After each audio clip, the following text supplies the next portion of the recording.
दोस्तों, अगर आप चैप्टर वाइज भूगोल पढ़ना चाहते हैं तो आप बिल्कुल सही स्थान पर आ गए हैं और इस स्थान पर मैं मासूम सुमन आपका स्वागत करता हूं। दोस्तों, हम आज देखेंगे चैप्टर वाइज भूगोल के पार्ट 2 को। चैप्टर वाइज भूगोल के पार्ट 2 का पहला सवाल है आपके सामने, सूर्य क्या है? तो सूर्य एक तारा है। दोस्तों, सूर्य तारा होने की सारी शर्तों को पूरा करता है, इसलिए यह निश्चित रूप से एक तारा है। ठीक है, अब देखते हैं इसके दूसरे सवाल को। आपके सामने दूसरा सवाल है, पृथ्वी के सबसे निकट का तारा है, तो इसका आंसर सूर्य हो जाएगा। अब हम देखते हैं तीसरे सवाल को। आपके सामने तीसरा सवाल है, सूर्य के बाद पृथ्वी का सबसे निकटतम तारा है, तो दोस्तों इसका आंसर प्राकिस्मा सेंचुरी हो जाएगा। अब देखते हैं चौथे सवाल को। आपके सामने चौथा सवाल है, तारों के विशाल समूह को क्या कहा जाता है? तो तारों के विशाल समूह को मंदाकिनी या गैलेक्सी कहा जाता है। अब देखते हैं इसके पांचवें सवाल को।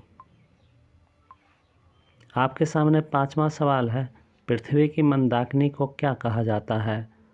तो इसका आंसर आकाश गंगा हो जाएगा। दोस्तों, आकाश गंगा को दुग्ध मेखला के नाम से भी जाना जाता है। अब देखते हैं छठे सवाल को। आपके सामने छठा सवाल है, नवीनतम ज्ञात मंदाकिनी है, तो इसका आंसर ड्वार्फ हो जाएगा। दोस्तों, इस सवाल को ऐसे भी पूछा जा सकता है कि सबसे नई ज्ञात मंदाकिनी है, तो उसका भी आंसर ड्वार्फ ही होगा। अब देखते हैं सातवें सवाल को। सातवां सवाल है, सौरमंडल का सर्वाधिक चमकीला तारा है, तो सौरमंडल का सर्वाधिक चमकीला तारा साइरस है। साइरस को हम लोग डॉग स्टार के नाम से भी जानते हैं। अब देखते हैं आठवें सवाल को। आठवां सवाल है, तारों की परिक्रमा करने वाले आकाशीय पिंड क्या कहलाते हैं? तो इसका आंसर ग्रह होगा। अब देखते हैं 9वें सवाल को। 9वां सवाल है, ग्रह की परिक्रमा करने वाले आकाशीय पिंड क्या कहलाते हैं? तो इसका आंसर उपग्रह होगा। अब देखते हैं 10वें सवाल को। 10वां सवाल है, मंगल और बृहस्पति ग्रह के बीच मौजूद अनेक छोटे छोटे पिंड क्या कहलाते हैं? तो इसका आंसर क्षुद्र ग्रह होगा। अब देखते हैं 11वें सवाल को।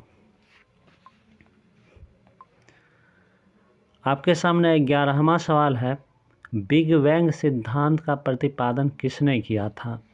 तो इसका आंसर आपको कमेंट करके बताना है। दोस्तों, ये पार्ट 2 का अंतिम सवाल है। अब आप मुझे दीजिए इजाज़त और आप बने रहिए मासूम सुमन स्टडी पॉइंट 4088 पर। धन्यवाद।